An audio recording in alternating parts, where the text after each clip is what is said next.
Oke, selamat pagi semuanya. Ya, semangat pagi ya semuanya, teman-teman. Bertemu lagi dengan saya. Pada kesempatan yang baik kali ini, kita akan melanjutkan materi yang sebelumnya sudah kita bahas, sebelumnya sudah kita pelajari, yang masih berada pada satu ranah, yaitu komunikasi efektif. Yang dimana materi ini penting bagi Anda, terutama yang bekerja sebagai seorang manajer marketing ataupun tim marketing. Yang akan kita pelajari kali ini yaitu komunikasi efektif dengan calon customer ataupun calon klien Anda. Yang dimana di sini adalah tugas utama Anda sebagai manajer marketing ataupun tim marketing untuk bisa mempengaruhi, mengajak untuk calon customer Anda ataupun calon klien Anda membeli, menggunakan ataupun bisa menggunakan jasa ataupun barang yang Anda jual ataupun barang dan jasa yang Anda tawarkan. Ya, kita mulai dengan pentingnya kemampuan seseorang dalam berkomunikasi menjadi sebuah dasar dalam mengembangkan sebuah bisnis ataupun di sini ada sebagai seorang marketing Anda bisa untuk menggunakan komunikasi efektif dalam hal mempengaruhi atau mengajak calon klien Anda untuk membeli ataupun menggunakan barang dan jasa yang Anda tawarkan. Apabila seseorang mampu menjalin komunikasi yang baik, dapat dipastikan dalam peningkatan kesuksesan pekerjaan ataupun bisnis yang dimiliki. Disinilah letak pentingnya komunikasi. Mengapa? Karena komunikasi dapat membangun kepercayaan dan keyakinan bagi para pelanggan untuk selalu menggunakan produk ataupun layanan yang Anda jual ataupun jasa yang Anda jual, produk yang Anda tawarkan. Hal tersebut dengan komunikasi efektif yang Anda miliki dapat membuat komunikasi Anda dengan calon klien Anda dalam proses negosiasi ataupun proses membujuk calon klien Anda bisa berjalan dengan lancar ataupun calon klien Anda percaya dengan produk ataupun jasa yang Anda tawarkan tersebut dapat memberikan efek yang baik kepada si calon klien Anda tersebut. Lalu, komunikasi yang kuat dengan calon klien ataupun pelanggan juga dapat memberikan kemudahan dalam mempromosikan barang ataupun jasa yang Anda tawarkan di masa depan. Mengembangkan hubungan yang lebih intens dengan pelanggan yang sudah ada, serta hal tersebut dapat lebih memahami hal-hal yang menjadi masalah bagi pelanggan. Ya, masalah dalam hal kebutuhan. Pelanggan membutuhkan apa, Anda bisa menawarkan yang dapat memenuhi kebutuhan calon klien ataupun calon customer Anda.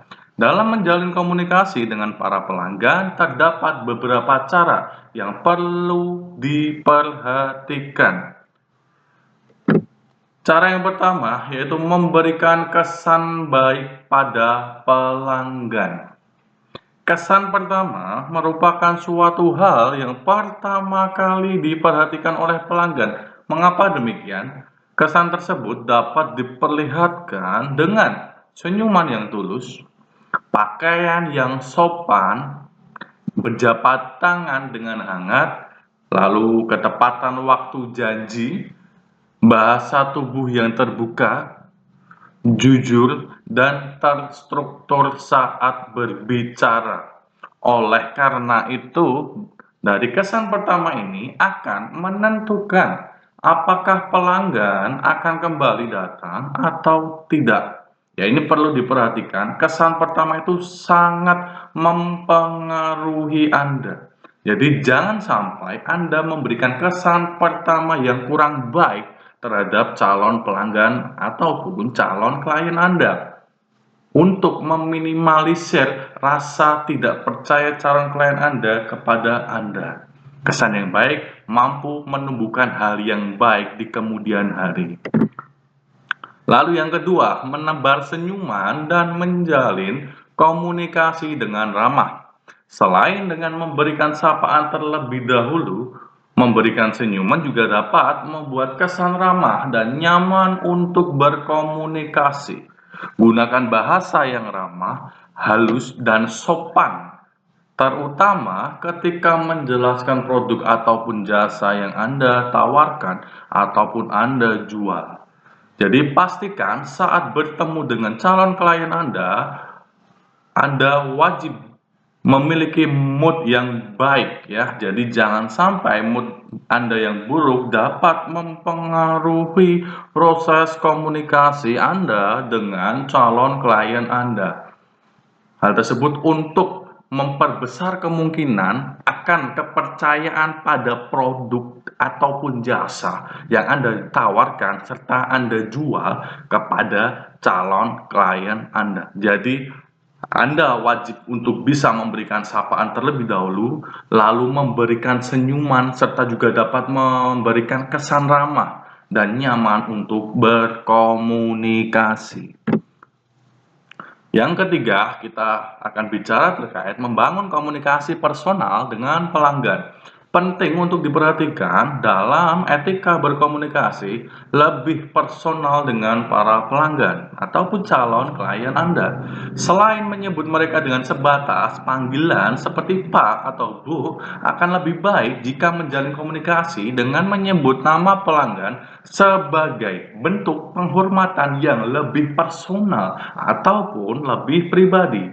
Selain itu, pelajari juga kebiasaan pelanggan dalam melakukan pembelian, seperti metode pembelian seperti apa yang disukai oleh pelanggan. Kebiasaan dalam pembelian dapat menjadi penghubung bagi pebisnis agar lebih mudah memahami cara mana yang dapat dilakukan untuk mengawali pembicaraan. Jadi di sini Anda tidak hanya harus bisa berkomunikasi secara umum, Anda juga lebih baik bisa berkomunikasi secara personal dengan pelanggan. Personal seperti kebiasaan pelanggan dalam melakukan pembelian, lalu metode pembelian seperti apa yang disukai oleh pelanggan, dan lain sebagainya. Hal tersebut bisa Anda cari tahu sebelum Anda bertemu dengan calon klien Anda. Akan dapat mendukung Anda dalam membujuk, mempengaruhi, ataupun mengajak calon klien Anda untuk dapat membeli barang ataupun jasa yang Anda jual. Kemudian yang keempat, yaitu gunakan kalimat yang mudah dipahami. Dengan kalimat yang mudah dipahami yang Anda gunakan akan membuat komunikasi dalam memasarkan produk lebih mudah untuk tersampaikan kepada konsumen ataupun calon klien Anda. Sehingga waktu yang digunakan juga tidak terbuang dan konsumen tidak merasa pusing dengan penjelasan yang Anda sampaikan. Jadi, Anda wajib menggunakan kalimat-kalimat yang umum saja, kalimat yang tidak sulit untuk dicerna, tidak sulit untuk diketahui oleh calon klien Anda, supaya komunikasi Anda bisa berjalan dengan efektif. Lalu yang kelima, Anda berikan bonus dan diskon. Ya, berikan bonus dan diskon merupakan suatu strategi dalam menyenangkan pelanggan. Menyediakan bonus dan diskon akan lebih baik jika dilakukan secara tiba-tiba, sehingga konsumen senang dengan hadiah tersebut. Ya, jadi seperti itu 5 hal yang perlu diperhatikan dalam berkomunikasi efektif dengan calon klien Anda. Oke, semoga Anda sukses dalam membujuk, mempengaruhi, dan mengajak calon klien Anda membeli produk ataupun jasa teman-teman semuanya. Oke, semangat pagi semuanya.